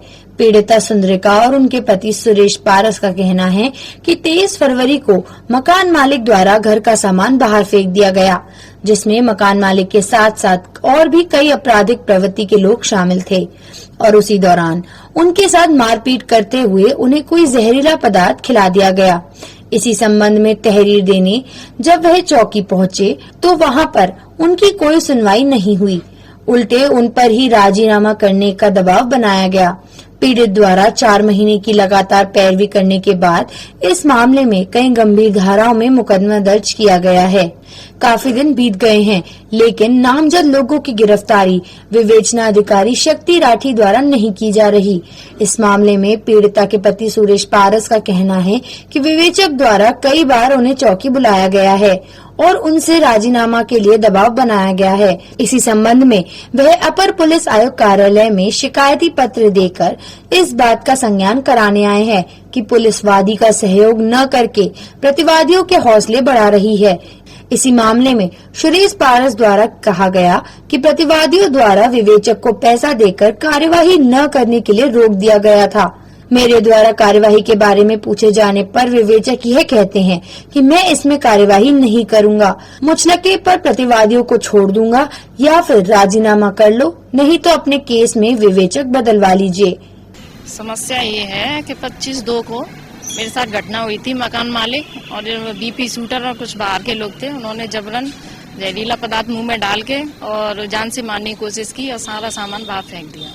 जब इसी में 4 महीने से चक्कर लगा रही थी, उसके बाद में साहब एडिशनल सीपी साहब से मिली मैं 30/6 को, जब उन्होंने आदेश किया। आदेश के बाद मेरी FIR दर्ज हुई। अब 4 महीने में कोई शिकायत सुनी नहीं गई थी? नहीं, कोई शिकायत नहीं सुनी गई। मैं CP साहब के यहाँ भी गई थी और ACP साहब के यहाँ रोज गई थी, लेकिन मेरी कोई सुनवाई नहीं हुई। 4 महीने दर्ज हुई आपकी? हाँ, मेरी FIR दर्ज हुई 15/7 को। उसके बाद में जो विवेचक हैं वो कोई कार्रवाई करना नहीं चाह रहे हैं और उनका कहना है वो श्री क्या नाम है, शक्ति राठी। कौन सी चौकी का मामला है? सेक्टर 4 चौकी। क्या दे रहे हैं? उनका कहना ये है कि राजीनामा कर लो और मैं अरेस्ट नहीं करूंगा और तुम कहीं भी चले जाओ, मतलब मैं अरेस्ट नहीं करूंगा और ज्यादा वो है तो आप अपनी विवेचना चेंज करा लो। मतलब अरेस्ट करने की मना कर रहे हैं? हाँ, बिल्कुल साफ शब्दों उन्होंने कहा है कि मैं तो खड़े मुचलकों पे छोड़ दूंगा, मैं अरेस्ट नहीं करूंगा। ज्यादा परेशानी है तो आप अपनी जांच को चेंज करा लो। तो आप? मैं इस मामले में शिकायत करने आया था। 25/2 को मैं बाहर था, मेरी पत्नी और मेरे बच्चे घर पे थे। जब ही मकान मालिक और एक शूटर BP नाम का वो घर पे आए, जबरन मेरी पत्नी को जहर डाला, मुंह में बाहर निकाला है, सामान वामान बाहर भी फेंका और उन्हें काफ़ी घटनाएं करी, चोरी लूटपाट सारी चीज़ें उसने की, जो कि पड़ोस में लगे सीसीटीवी कैमरे में वो फुटेज मेरे पास है। उसमें काफ़ी मुशक्कत के बाद उसमें मुकदमा पंजीकृत हुआ 15 तारीख को 7वें महीने में। उसके बाद में 23 तारीख को राठी जी सेक्टर 4 चौकी इंचार्ज जी ने मुझे बुलाया और उससे कहा कि ऐसा है, या तो इसे राजीनामा कर लो आप, और नहीं तो इस मुकदमे को हम स्पंज कर देंगे कि जो तुम्हारा नुकसान हुआ है करीब वो अपना भरपाई है। जो बैठ क्या नाम है उनका? श्री शक्ति राठी। इन्होंने मतलब इन्हीं के पास विवेचना है? जी, मेरी विवेचना उन पे ही है। 23 तारीख को अभी मुझे उन्होंने फोन करके बुलाया था, मैं गया भी था। तो मैंने मेरे जो अलमारी में से जो डॉक्यूमेंट चोरी हुए, लूटपाट करके जो ले गए थे, उसमें से कुछ जरूरी कागज उनके पास थे। तो मैंने उनसे पूछा मेरे आपके पास डॉक्यूमेंट कैसे आए, तो उन्होंने फिर मेरे पर दबाव डाला कि मुकदमा है अपना वापस ले लो, और इसमें पुलिस भी संलिप्त है और इतनी बड़ी विवेचना में पुलिस के खिलाफ नहीं कर सकता, आप चाहे तो विवेचना अपनी चेंज करा सकते हो। और जहाँ तक मुझे कुछ लोगों से पता लगी कि 40-50 हजार रुपये पुलिस ने लिया हुआ है उसे अरेस्टिंग न करने का, उसकी भी मेरे पास एविडेंस है। डीजी महाराजा न्यूज के लिए शैलेंद्र लवानिया की रिपोर्ट। अब वक्त हो चला एक छोटे से ब्रेक का। ब्रेक के बाद फिर होगी मुलाकात, तब तक के लिए देखते रहिए डीजी महाराजा न्यूज।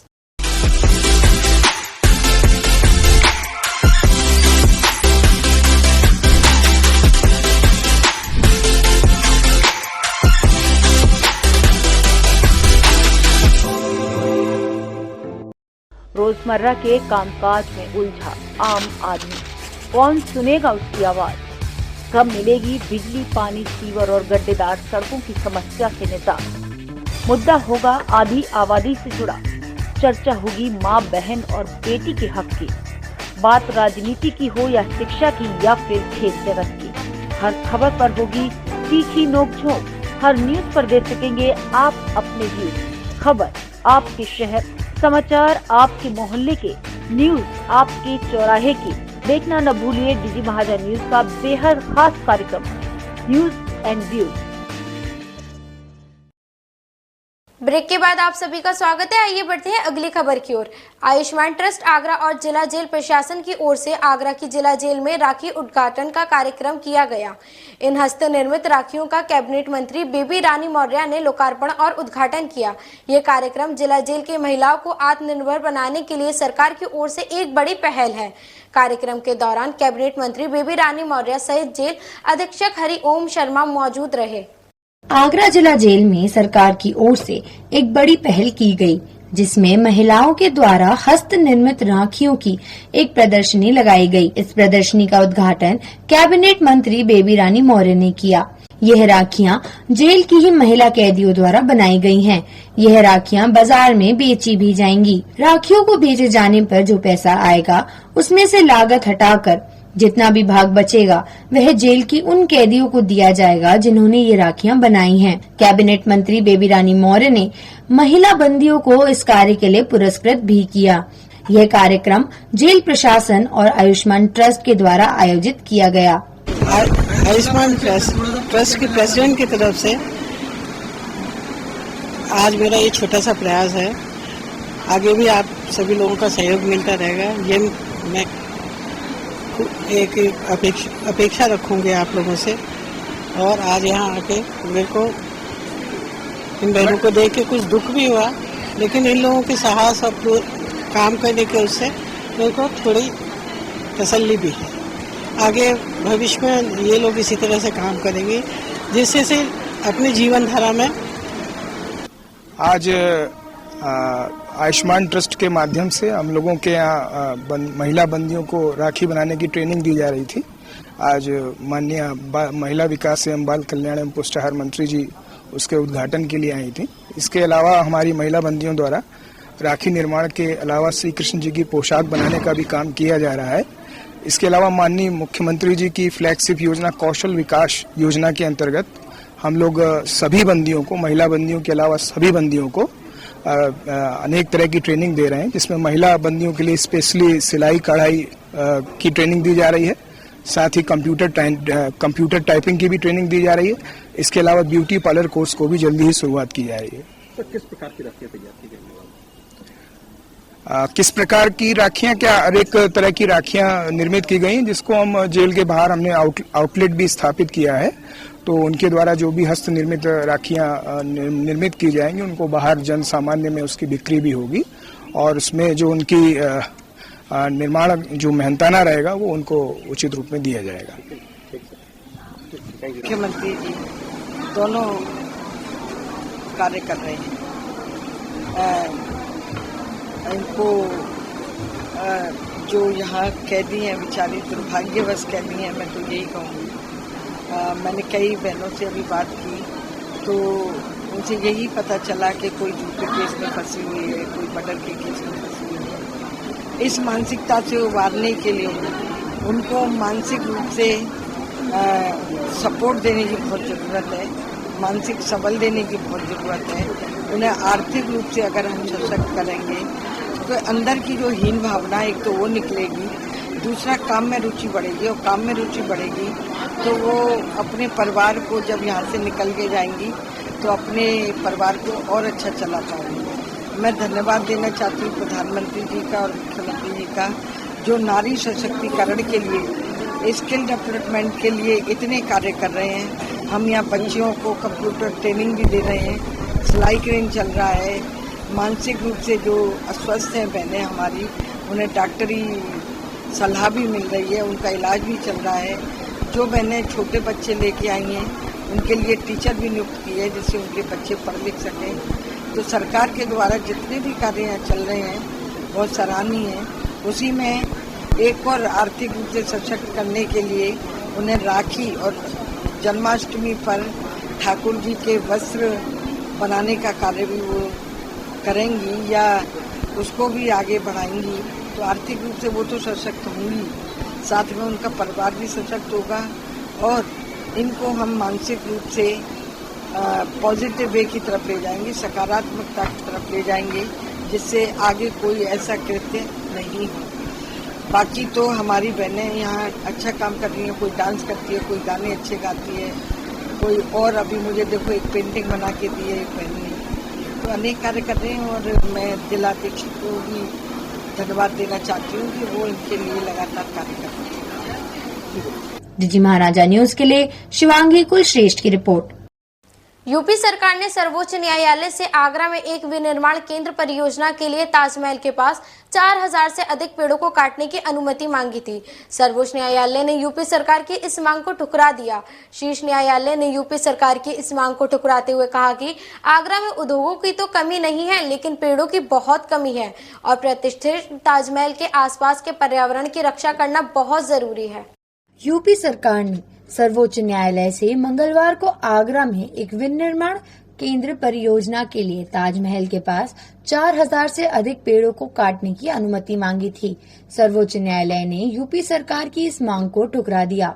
जस्टिस संजय किशन कौल और सुधांशु धुलिया की पीठ ने कहा कि ताजमहल के आसपास के पर्यावरण की रक्षा के लिए यह अदालत आदेश पारित नहीं करती है। हम ताज ट्रेपेजियम जोन TTZ में एक गैर विशिष्ट उद्देश्य के लिए इतने सारे पेड़ों को काटने की अनुमति नहीं दे सकते। पीठ उत्तर प्रदेश राज्य औद्योगिक विकास प्राधिकरण की ओर से दाखिल याचिका पर सुनवाई कर रही थी। यूपी सरकार ने याचिका में आगरा में एकीकृत विनिर्माण क्लस्टर की स्थापना के लिए 4087 पेड़ों को काटने की अनुमति मांगी थी। सर्वोच्च न्यायालय ने यूपी सरकार की इस मांग को स्वीकृत करने से मना कर दिया था। इस विनिर्माण केंद्र को यमुना एक्सप्रेसवे, राष्ट्रीय राजमार्ग NH-19 पर इसकी रणनीतिक स्थिति और टूंडला में समर्पित माल गलियारे के करीब होने के कारण पसंद किया गया था। शीर्ष अदालत ने आदेश दिया कि ताज के आसपास के क्षेत्र में किसी भी पेड़ को काटने के लिए उनकी अनुमति लेना जरूरी होगा। डीजी महाराजा न्यूज के लिए वरीशा आरिफ की रिपोर्ट। हरियाणा में हुई हिंसा के विरोध में आगरा में हिंदूवादियों ने जोरदार प्रदर्शन कर हनुमान चालीसा का पाठ किया। विश्व हिंदू परिषद के सैकड़ों कार्यकर्ताओं ने जिला मुख्यालय पहुंच मुख्यालय परिसर को जय श्री राम के नारों की गूंज से भर दिया। प्रदर्शन करते कार्यकर्ताओं को रोकने के लिए मुख्यालय पर भारी फोर्स तैनात की गई। हरियाणा के नूंह में हुई हिंसा के विरोध में आगरा में हिंदूवादियों ने जोरदार प्रदर्शन किया। विश्व हिंदू परिषद के सैकड़ों कार्यकर्ताओं की भीड़ जिला मुख्यालय पहुंची। जिला मुख्यालय पर प्रदर्शन के दौरान सभी कार्यकर्ताओं ने हनुमान चालीसा का पाठ भी किया। विश्व हिंदू परिषद के सैकड़ों कार्यकर्ताओं की भीड़ को काबू में करने के लिए मुख्यालय पर भारी फोर्स तैनात की गई। सभी कार्यकर्ताओं ने जिला मुख्यालय परिसर को जय श्री राम की नारों की गूंज से भर दिया। नूह हरियाणा के अंदर जिस तरह से अभी 2 दिन पूर्व जिहादियों ने पूजा अर्चना और जुलूस लेकर के चल रहे हिंदू समाज के ऊपर हमला किया और उसमें निर्दोष हिंदुओं की हत्या की और खुलेआम हथियारों का प्रदर्शन करते हुए सैकड़ों राउंड फायरिंग की, उसको लेकर के पूरे देश में आक्रोश है। आज विश्व हिंदू परिषद बजरंग दल द्वारा पूरे देश में धरना प्रदर्शन किया जा रहा है। इस प्रदर्शन के माध्यम से हम सरकार को चेतावनी दे रहे हैं, वहाँ की प्रदेश सरकार और केंद्र सरकार को, कि हिंदुओं का उत्पीड़न सहन नहीं किया जाएगा। यदि हिंदुओं की रक्षा नहीं कर सकते तो विश्व हिंदू परिषद एक बड़े आंदोलन की देश में तैयारी करेगी। डीजी महाराजा न्यूज के लिए रितिका फुलवानी की रिपोर्ट। थाना ट्रांस यमुना क्षेत्र के एक पायल व्यापारी विनोद कुमार गुप्ता की पैसे मांगने पर हत्या कर दी गई थी, जिसके बाद पुलिस ने पूरी घटना का सफल अनावरण करते हुए हत्या आरोपियों को गिरफ्तार कर जेल भेज दिया था। इसी मामले में मृतक व्यापारी विनोद गुप्ता के घर विधायक धर्मपाल सिंह सांत्वना देने पहुंचे। व्यापारी की मौत पर दुख जताते हुए उन्होंने परिवारजनों को आश्वासन दिया कि जाँच में पाए गए दोषी पुलिस कर्मियों के खिलाफ सख्त से सख्त कार्रवाई की जाएगी। थाना ट्रांस यमुना क्षेत्र के पायल व्यापारी विनोद कुमार गुप्ता की हत्या पैसे मांगने पर कर दी गई थी, जिसके बाद शव को यमुना नदी में फेंक दिया गया था। पुलिस ने पूरी घटना का सफल अनावरण करते हुए हत्यारे टेम्पो चालक सहित 3 लोगों को गिरफ्तार कर जेल भेज दिया है। विनोद की मौत से परिजनों में शोक का माहौल है। बुधवार दोपहर क्षेत्रीय विधायक धर्मपाल सिंह मृतक व्यापारी विनोद गुप्ता के घर पहुंचे। विधायक जी ने पहुंचकर परिजनों को सांत्वना देते हुए घटना पर दुख जताया। विधायक धर्मपाल सिंह मृतक के वृद्ध पिता को रोता देख भावुक हो गए। परिजनों ने रो रो कर क्षेत्रीय विधायक को पूरी घटना बताई, जिस पर उन्होंने परिजनों को आश्वासन दिया कि जांच में दोषी पाए जाने वाले पुलिस कर्मियों के खिलाफ सख्त से सख्त कार्यवाही कराई जाएगी। मृतक के परिजनों के दुख में शामिल होते हुए क्षेत्रीय विधायक ने उन्हें पूरा भरोसा दिलाया कि विनोद की मृत्यु के दोषियों को सजा जरूर मिलेगी। उनके रूप से उनकी जांच हुई और दोषी होगा उस पर सख्त कार्रवाई। क्या कोई आर्थिक सहायता भी मदद करवाई जाएगी? वो उसके अलग नियम होते हैं। जब कोई FIR लिखी जाती है तो उसमें आर्थिक सहायता नहीं मिलती है। जो नियम होंगे अलग केस है। पहले तो जो दोषी है उन पर कार्रवाई होगी। अगर किसी पुलिस वाले ने पुलिस के अधिकारी ने लापरवाही की है तो निश्चित रूप से उस पर कार्रवाई। डीजी महाराजा न्यूज के लिए रितिका फुलवानी की रिपोर्ट। अब वक्त हो चला एक और छोटी सी ब्रेक का। ब्रेक के बाद फिर होगी मुलाकात। तब तक के लिए देखते रहिए डीजी महाराजा न्यूज।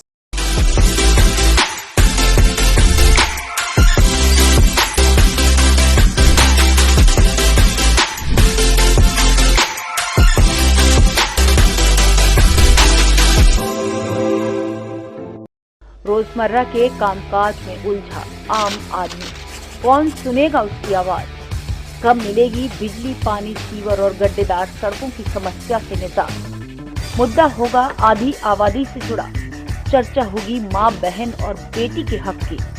बात राजनीति की हो या शिक्षा की या फिर खेल जगत की, हर खबर पर होगी तीखी नोकझोंक। हर न्यूज पर दे सकेंगे आप अपने व्यूज। खबर आपके शहर, समाचार आपके मोहल्ले के, न्यूज आपके चौराहे की। देखना न भूलिए डीजी महाराजा न्यूज का बेहद खास कार्यक्रम न्यूज एंड व्यूज।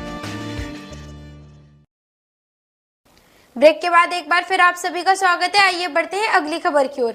अफ्रीकी देश मलावी के स्पीकर और हाई कमिश्नर सहित 15 सदस्य हाई लेवल पार्लियामेंट्री प्रतिनिधि मंडल ने बुधवार को ताजमहल का भ्रमण किया।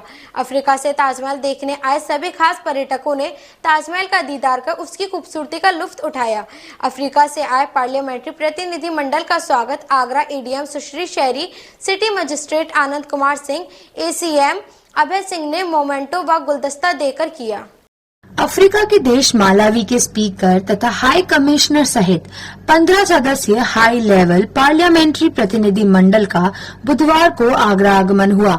आगरा में उनका स्वागत आगरा ADM सुश्री शेरी, city magistrate Anand Kumar Singh, ACM Abhay Singh द्वारा किया गया। सभी मौजूद अधिकारियों ने अफ्रीका से आए प्रतिनिधि मंडल का स्वागत मोमेंटो और गुलदस्ता देकर किया। आगरा पहुंच मालावी के प्रतिनिधि मंडल के सभी सदस्यों ने विश्व स्तरीय स्मारक ताजमहल का भ्रमण किया। अफ्रीका